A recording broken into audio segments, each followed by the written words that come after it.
Hey there, entrepreneur. Welcome back to the Scale to Sell podcast, the podcast to help you scale your business and exit on your terms. This is episode number 32, where we're talking about a simple phrase that we use in our business: know your value, grow your value. Now, Steve, this is kind of gets back to the heart of what we talk about often with our clients and getting them retrained, so to speak, of how to think about their work and what they're trying to accomplish in their business.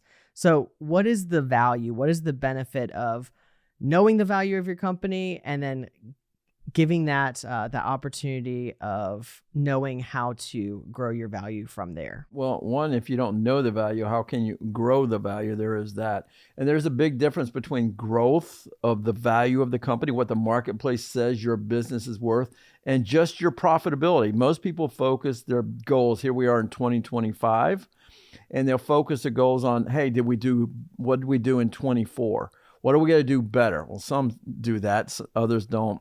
Or maybe you're tracking it weekly, monthly, quarterly. Sometimes you do a really good job, but that doesn't mean you know the value. We want to grow the value because at some point in time, you either want to harvest the equity out of there to a transition to your family members running the company, or you want to protect the value, right? So if you last had your business valuated and it was 10 years ago and you were doing a quarter of the sales that you've got going on right now, then do you have it protected? Things like transition plans. What happens if something happens to you? So it's just a measurement of knowing what your largest asset is worth. And you can't go on Zillow. I go through periods of time where I jump on Zillow and I just get bored or something. I look up Zillow and realtor.com and I look at the value of my house, right? Well, I wish there was a method to go on and make it that simple. Well, we try to make it as simple as possible, but a long rambling explanation of you got to know it to protect it, you got to know it to grow it, you got to know it to harvest it and exit at some point in time. Well, that's a really good point on a number of those things. When was the last time you had that kind of checkup of your business to understand what is the value, what do you have, and what does that compare to others in the industry? Right? Some of that information, that feedback that you get as a result can kind of give you some strengths and weaknesses that might indicate to you areas that you could work on in order to improve that value. Now, what is the distinction, just in case someone, if this is your first time listening, you're making a distinction here between value and income. Can you go into that a little bit further? Yeah, the value is basically what's the marketplace say your business is worth. What is somebody on the outside looking in, whether it's a competitor or whether it's somebody from another industry that wants to get into your industry, or maybe it's a private equity, a family office, or whatever it might be. What does the outside say that your business is worth? Not what you read through a trade magazine or heard from one of your buddies that's in the same industry, or maybe your CPA or somebody's giving you a guesstimate. What is a real opinion of value? And because it's your largest asset, I want to know what that number is. And this escaped me for years myself, right? But knowing that value, if I think about my own situation as I was growing my businesses, I was putting all the blood, sweat, and tears, maxing out the credit cards, home equity line of credit, anybody that would lend me money to get it started, keep it going through trying times. And then when it was ready to go, I needed even more money. But I was all focused on growth, just growth of profitability, my income, and just what the business. But then I started focusing, what does other people say about this?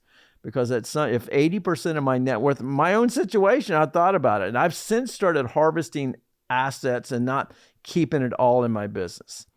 But you got to know the value of the business. I just want to know. It's important because if it's 80% of your net worth, you got to know. And you got to know, in my opinion, at least annually, if not even more often than that. So to go back and answer the question, what is the difference between income and value? What we're talking about here is you could have a situation where your income is going up and is being profitable, you're increasing, and so you think, I'm good to go. But when you actually take a look at the value of the business, you're seeing something where, okay, it was valuable because of what you were contributing it. But if you're going to it on the market, you're trying to sell and get out. the buyer isn't buying you. I've seen businesses doing tens of millions of dollars in a year. Owners are paying themselves $1 million, $2, $3 million, and they assume just because the numbers on the P&L sheet look great, right? But inside the business, we've talked about this before, is the owner the key person in putting out fires and acquiring new clients and just the operations of the business. And if you don't have these systems and processes not only in place but documented, we talk about it, we go through and a lot of times you can improve the value of your business, and it's important to do this by just documenting what people do. Because again, if you think about it, if you're not there in the business or you want to exit the business, does people know, or people coming in, or even your own team, will they be able to understand what everybody does, including you, documenting?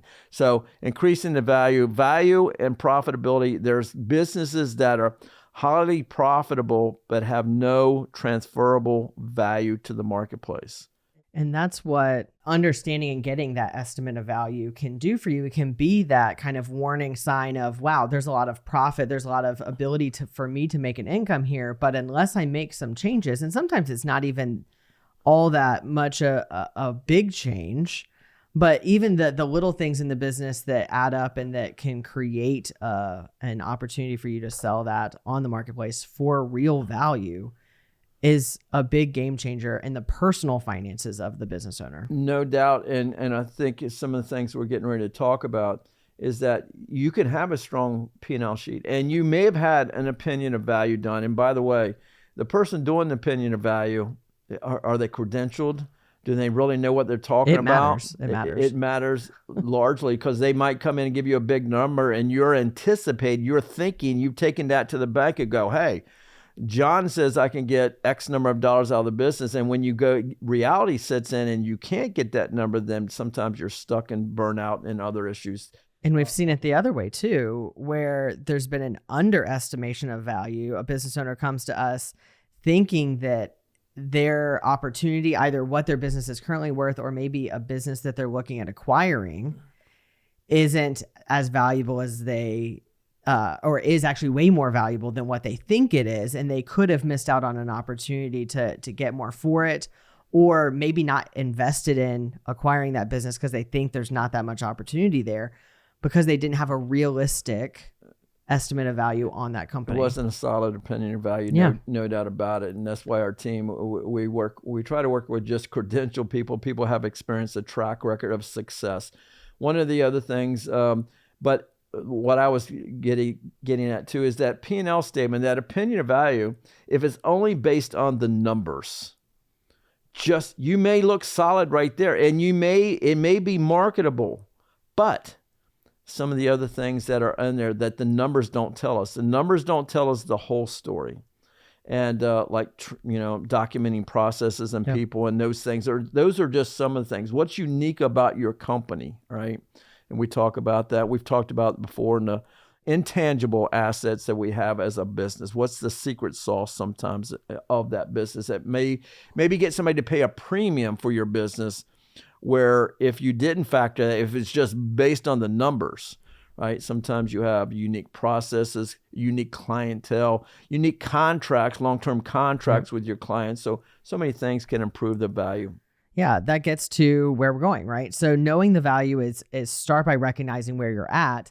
And then that gives you some of the feedback, the information that you need to help you better understand what the opportunities are, where to invest the time and resources to develop the goals, the priorities of the company with grow your value. And this is what you were getting at right there about some of the intangible things about your company that may make you distinct from others in the industry, that may make you a best-in-class type situation to get a better multiple, to get a premium for that business compared to just an average one or worst in class type situation. We're working with an owner right now that runs one of the best operations that I've ever seen, from his teams to his processes, but that doesn't mean they do everything right.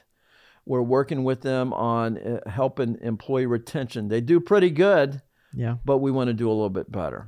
And we try to, the old Kaizen model that's been out there for a while, and where you try to do at least a 1% improvement, continuous improvement in every area of the business. Sometimes you think about it, well, I got to take this from here to here, and that's big, giant steps, and sometimes it takes a while to get that done, and people give up and seems quit. overwhelming. But little incremental steps, little incremental improvements can improve the value of the business. And so in that gentleman's situation, we're working on employee workplace education. We find that if employees are less stressed about their own personal assets, then they perform better. They don't jump down the street to work for somebody else, for another nickel an hour or whatever it might be. They understand how money works, so we're helping them try to improve their own personal wealth. And that's an intangible asset that doesn't show up on a P&L statement that can bring added value because they're buying your team. I don't know what it is about your team, but they are solid. They don't bounce around. Your employee retention is next to nothing. I mean, as far as the negative go, you don't have the turnover in the business. Yeah. And so all these things are intangible things, documented processes, computer systems, specialty software programs that you had created. There's any number of ways that you can do intangible value, add value, and knowing that value. Why? Again, if you're making, let's say you're paying yourself $300,000 or $400,000 a year, good income, maybe $1 million, maybe more, who knows? And when you sell the business, if you don't know the value of the business, like somebody recently, they had $1 million in personal assets, and they figured that we figured the business worth about $6 million. Is if we harvest that $6 million, pay some taxes on that, net in the pocket, let's say they end up with $5 million. Is the $5 million going to be enough assets with their $1 million to allow them to maintain their lifestyle? If yes, okay, we just want to protect this value and grow it, because you can go backwards. Value goes backwards. People assume that if I hit this number, it will stay that value. Or maybe, no, we need to improve it because we need to harvest $7 million out of the business. And so knowing the value is just something that you benchmark. You bring in, it's like a board of directors. You're having a board of directors. We have marketers on our team. We have M&A experts to do the value. And if you ever go to market, make sure you get top dollar. We have tax planners. We got legal teams. We got all kinds of things, and they're at your beck and call. And you should have these. You should have a board of directors. Yeah. There's people that know stuff that I or you don't know. That's their focus. I know a lot about taxes, but I'm not a CPA. I'm definitely not a tax planner. I have those people on my personal team, and I'm working with my businesses, because what I don't know can cost me truckloads of money. Well, and so much of that it just goes back to the idea of bringing in the experts that they're experts for a reason. They work in these specific areas, and that's not your area of expertise. Your area is in the work of this business. And so for them to be able to speak into it, and not just as a one-off, like I have this tax planner doing this, or this professional over here doing that, but working together towards a unified goal of what you're trying to accomplish is a huge deal. That's the key, because some people have an attorney, an accountant, some people, but if they're not all on the same page, they're giving you their own individual siloed response with their own focus without the collective of the team. We want the team to be on board with everything, pointing in the same direction, so we make and have the most improvement in value, profitability, and just lifestyle. We don't want to just get more profits. That's always great. We don't want to just increase the value. If you have to work 100 hours a week for it, what good is it? We want to make sure that we improve that lifestyle. I think that's value too, just having a quality of life. Oh, absolutely. And going back to you were talking about the intangible capitals, the value that stability provides is what is attractive to an outside buyer. When you've got a team that's in place that knows what they're doing, that isn't just jumping ship at every shiny object that passes them by, that is focused, and they have a system to be able to serve the clients in the best way. You have a book of existing business that you go back to. You've got a culture of constantly getting better, and just a system where it all works together to achieve those purposes without the owner having to work a bajillion hours in a week, is a huge value sell when you can say, look, we've taken the risks of all of these different areas off the table, because we're taking care of our employees with the right compensation, with the right education, like you were talking about with workplace financial education, making sure that people are in control of their cash flow so that they're not worried. They're not coming to work stressed about how are they going to take care of, having to replace the tire that they have to on their car, all of the things that come up in life. That there's so much value that gets added back in there. And like you were just saying, not just for the value of the business, but for the value of your life. Agreed. Getting your life back. I have been reading, and if you follow along with Business Builder Thursday, our weekly email, if you don't, scale2sell.com, you can sign up for that. Every month we pick a new book and we go through it. And the one that is actually coming up for March is Dan Martell's The Buyback Principle. And he talks about how do you do things, including the hiring of people, including the way you list out your processes to buy back your time so that you can invest it where it needs to go. And I just think about that principle of like how many business owners are working hour after hour after hour in order to make the business function, when having the right systems, these intangible capitals that we're talking about, could transform not only the way the business operates and can grow, but also what it means for your life outside of the business. If you don't delegate and have a team, you'll be limited on how much you can grow, no doubt about it. And sometimes, they won't do it as good as I do it. Well, that's true. Maybe. That's true too. Maybe they might do it better than you. But your ability or unwillingness to give up control, right? If you're going to grow your business or exit the business, think about it. If you're not going to be there, they're not buying you, so the exit. But if you're going to grow, you can't do it all. Yeah. You have to have a team of people. So these strategies work. We say all the time, if you're ready to exit, you're typically ready to grow. But if you're ready to grow, doesn't mean you're personally ready to exit. Doesn't mean you don't have the business is not grown enough. You can't harvest enough equity. But if you're ready to exit, if we do the valuation and look at your personal assets as well, or you have somebody do that for you, if you're ready to exit, you're typically ready to grow. And by the way, there's probably a competitor. 3 million baby boomer business owners are looking to exit over the next 5 or 10 years. Yep. If you're a younger person, that's an opportunity for you to buy something that's been around for years, maybe have a well-run machine, and you can implement and bring that in and take whatever you glean out of the business that you just acquired and morph it in and help enhance your current business as well. Growth through acquisition is something we're talking a lot about right now. Yeah. In a few episodes, we'll actually have our good friend Jeff Snell back on the podcast. Our M&A expert. Yeah. So stay tuned for that. Talking about that very topic of growth through acquisition. And again, if that's something that you're looking to do, start by understanding what you have already and make sure you're ready to go for that. And look for those opportunities as they come up. Jeff just did this recently, brought a business. I'm sure we'll talk about this on that episode. So I won't give away too many of the details, but the idea of he knew of another business that one of our clients was looking at in the same industry. Yeah. Didn't even know the other business or didn't even know the other opportunity, but we knew this one was looking to grow. Yep. And we found one in another city that they kind of do some business already, and just the opportunity with financing, no money out of pocket, cash flow positive, and the owners of the other company looking to exit, and this other one aggressively wanting to grow their business. But too much growth can kill you. Not enough growth can kill you. The wrong growth can kill you. Yeah. Right. If you're not careful out there. So, but yes, know your value. Grow your value. Grow your value. Love it. So if you are at that point where you're like, I had an estimate of value done, but I can't remember which decade. Who was president at the time? Eisenhower. Probably. It's actually probably not wrong. Go to scale2sell.com/value or click the link in the show notes.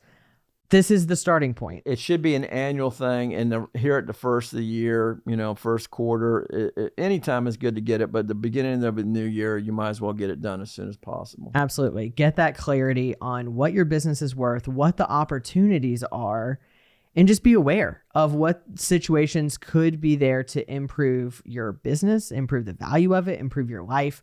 All of those things are possible if you take the right kind of action and if you have the vision, the foresight to be able to think through those things. Scale2sell.com/value. We look forward to catching you next time. Until then, keep scaling. Thank you for listening to Scale to Sell with Adam Burton and Steve Burton. Click the follow button to be notified when new episodes become available. Visit our website at www.scale2sell.com or give us a call at 757-313-4080. And don't forget to click the follow button to be notified when new episodes become available. The information covered and posted represents the views and opinions of the guest and does not necessarily represent the views or opinions of Scale to Sell. The content has been made available for informational and educational purposes only. The content is not intended to be a substitute for professional investing, tax, legal, or other advice. Always seek the advice of your financial advisor or other qualified professionals with any questions you may have regarding your personal or professional plans. Prior results do not guarantee a similar outcome.